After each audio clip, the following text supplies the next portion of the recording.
Anos d'Argana, Tona et Lonia. Nous sommes 340 000 ans avant Sabel, sur une planète du nom de Odarise, verte et technologique, entourée par des anneaux de glace qui permettaient de réfléchir la lumière du soleil pour tempérer celle-ci. La terre oubliée du Magnus, Ili Seban. Après leur effondrement, sur leur monde, une loi primait sur tout. Toute construction de navettes spatiales ou autres machines pouvant aller dans l'espace était interdite. La peur d'abîmer les anneaux de glace et de répéter les erreurs de leurs ancêtres les avait condamnés sur leur terre, avec peu de moyens en énergie. Les Odarisiens étaient des humanoïdes végétariens, de grande taille, assez fins, à la peau rose ou marron foncé, avec des taches de naissance en forme de cercle ou de flamme sur tout le corps. Ils vivaient en harmonie avec la nature. Un soir, à 23h45, dans la capitale de Odarise, dans un orphelinat, 2 enfants nés le même jour, mais de parents différents, furent recueillis. Ils se firent adopter par un scientifique de renom, du nom de Elon Beldiar. Curieux et aimant les découvertes, il voulait faire une expérience parentale. Sa servante du nom de Fina, Aldandar, devait jouer le rôle de mère. Dès leur première rencontre, Fina tomba sous le charme des 2 bébés, et elle les prit dans ses bras comme une mère aimante. Elon rit en les voyant, et il les nomma Tona et Lonia, le haut et le bas. Et Fina soupira. Les 2 garçons grandirent. Tona était tête en l'air et avait beaucoup de mal à se concentrer. Il souffrait de troubles de la personnalité. Lonia était trop éveillé. Il était tellement intelligent que ça en faisait peur. Un génie. Il régla le problème de l'énergie sur Odarise. Elon était tellement fier de ses enfants qu'il en oublia l'expérience. Il épousa Fina. Les 4 furent réunis et ils devinrent la famille Beldiar. 3 ans plus tard, dans un entrepôt des Beldiar, dans la partie ouest, une expérience fut menée par Lonia, maintenant âgé de 19 ans. Il poussa ses facultés intellectuelles tellement loin qu'il construit un portail. Il ne savait pas où il menait. Parfois, Lonia parlait au portail ou envoyait des objets à l'intérieur, mais rien ne se passait. Il gardait cette expérience secrète. Tona savait que son frère cachait quelque chose. Un soir, avec sa petite amie Sina, Tona a réussi à entrer discrètement dans le laboratoire de son frère. Une fois à l'intérieur, il se mit à chercher ce que son frère pouvait bien cacher. Son regard fut attiré par la droite. Sous un drap blanc se trouvait une chose alimentée par des gros câbles, reliés à un gros caisson d'énergie. Tona retira le drap et vit une sorte de miroir. Il s'approcha de plus près. Il plissa les yeux, surpris. Devant lui se trouvait une femme d'une beauté envoûtante, les yeux fermés, avec un morceau de métal dans la main. Tona lui dit « Qui êtes-vous » Au même moment, la femme ouvrit les yeux et prit possession du corps et de l'esprit de Tona, qui se mit à hurler.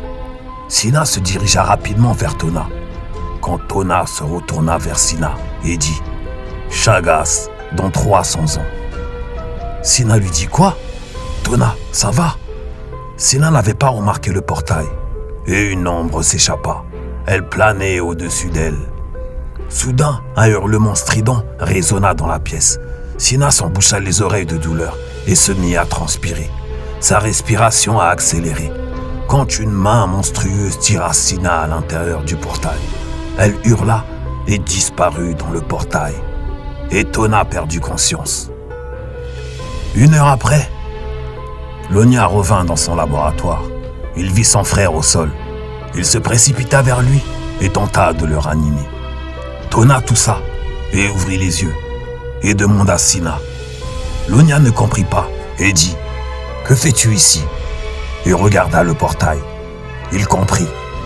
Quand des bruits d'explosion se firent entendre et firent exploser les vitres, son codex sonna. C'était leur père. Il demanda à Lonia de trouver son frère et de quitter la ville au plus vite. Lonia se leva et dit à son frère de le suivre. Dans leur course, Tona trébucha sur un des câbles au sol. Le câble se débrancha. Lonia n'avait rien vu. Arrivé dans une autre pièce, le sol se mit à trembler. Et Lonia cria « Allez, monte !»« Quoi ? C'est une navette. C'est interdit, dit Tona. »« Oui, je sais. Allez. » Les deux frères survolèrent la ville, mais ne comprenaient pas ce qui provoquait les explosions.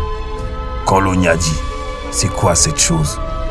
Une créature géante difforme, avec des tentacules semblables à Sina, ravageait la ville. Tona cria « Non, non, Sina, c'est Sina !» Lonia n'en revenait pas et dit « Qu'est-ce qui se... » Quand le codex ressonna de nouveau, c'était leur mère. Elle demanda « Lonia, Lonia, es-tu avec Tona ?» À cet instant, une explosion d'énergie souffla la ville. La navette et les deux garçons furent éjectés dans l'espace.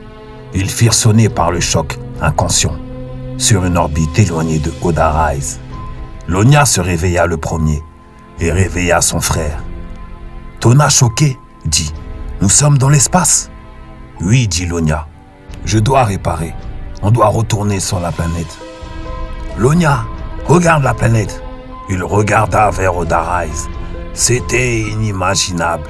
La planète disparaissait comme une personne derrière un mur. Lonia hurla. Il était comme un fou. Il faisait une crise de panique. Son nez se mit à saigner et cria en larmes. « Non, papa, maman, nous devons retourner sur Oda-Rise. » Il tenta une première propulsion, mais en vain. À chacune de ses actions, la navette semblait encore plus s'endommager. La peur se voyait sur le visage de Tona. Lonia lui dit « Le panneau, vite, je dois faire un transfert d'énergie. » Et Tona l'assomma. Oda-Rise disparut à travers le portail qui se referma aussitôt, laissant un vide et des morceaux de glace provenant des anneaux. 1 heure plus tard, Lonia reprit conscience sur les genoux de son frère. Il se leva. Tona resta à genoux et il lui dit « Pourquoi es-tu allé dans mon laboratoire ? Tu as vu ce que tu as fait ? Tu as détruit notre monde. » Tona demanda pardon en larmes, à genoux, et supplia son frère de lui pardonner. Ils étaient seuls, les deux derniers de leur race aérés dans l'espace. Lonia fit le nécessaire pour l'oxygène et trouver la planète la plus proche. C'était une planète rocheuse, au climat froid et aride, avec peu d'oxygène et de végétation.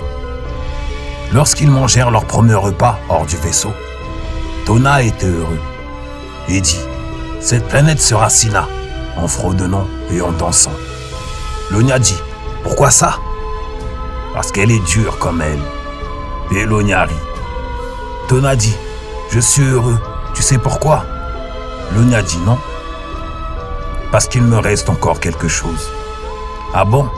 Et c'est quoi ?» demanda Lonia. Tona se retourna et dit « Toi, mon frère. » Et Lonia fut touché. Il regrettait ses paroles pour Oda-Rise. En vérité, tout était de sa faute, car le portail était sa création. 4 ans passèrent. Les deux frères avaient perfectionné la navette et fabriqué des compartiments. La navette devint un vaisseau et leur maison. Et ils décollèrent vers les étoiles à la recherche d'un nouveau foyer. Pendant leur voyage, ils cartographièrent les régions et nommèrent les planètes. Ils passèrent près d'un système à 5 planètes. La 3e planète était d'un bleu turquoise, magnifique, dans une brillance cristalline, semblable aux yeux de leur père. Elle possédait 2 lunes. Tona, dans sa bêtise, la nomma Elon. 2 années passèrent et un autre système fut découvert. Celui-ci possédait 3 planètes. La 3e était propice à la vie, verte, avec une atmosphère et des océans. Les 2 frères se rendirent sur la planète. L'air y était bon, et elle possédait des formes de vie, mais aucune espèce intelligente y vivait. Fatigués de leur périple, ils décidèrent de s'y installer. Le soir, la planète voisine brillait couleur or. Tona la nomma Fina et dit « Regarde, Lonia, nous ne sommes pas seuls. La nuit, dans le ciel, il y a père Elon, mère Fina et Sina, notre famille. » Et Lonia lui dit « Oui, nous sommes tous réunis. » En regardant le ciel étoilé avec un sourire. Et la nôtre, comment vas-tu la nommer ? Tona lui dit qu'il ne savait pas. Et Lonia rit. Peu de temps après leur arrivée, Lonia reçut un message de secours qui provenait de la lune de leur planète. Ils partirent en direction de celle-ci et portèrent secours à un vaisseau endommagé. ils se nouèrent d'amitié avec une race d'exploreurs du nom de Phozon. Ensuite, un port spatial émergea. Les nouveaux colons devenus amis se trouvèrent une place, une ville, et 40 ans plus tard, une cité. Toutes les races étaient les bienvenues. Lonia utilisa sa science pour aider les habitants et fonder des liens solides entre eux. Il faisait grandir cette nouvelle civilisation. 5 ans plus tard, Lonia mourut d'une maladie inconnue et incurable. Il n'eut aucune descendance. Avant de mourir, il avait parlé de ce que Tona avait vu à une femme qu'il aimait qui disparut après sa mort. Lonia avait fait promettre à Tona de construire un temple et de mettre un compte à rebours qui marquait 300 ans, en l'honneur des Otharisiens. Et la planète fut nommée Lonia. Quelques années après, Tona mourut d'un empoisonnement de sa femme pour le pouvoir. Lui aussi eut aucune descendance. Ce fut la fin du dernier Otharisien. Anos d'Argana. Tona et Lonia.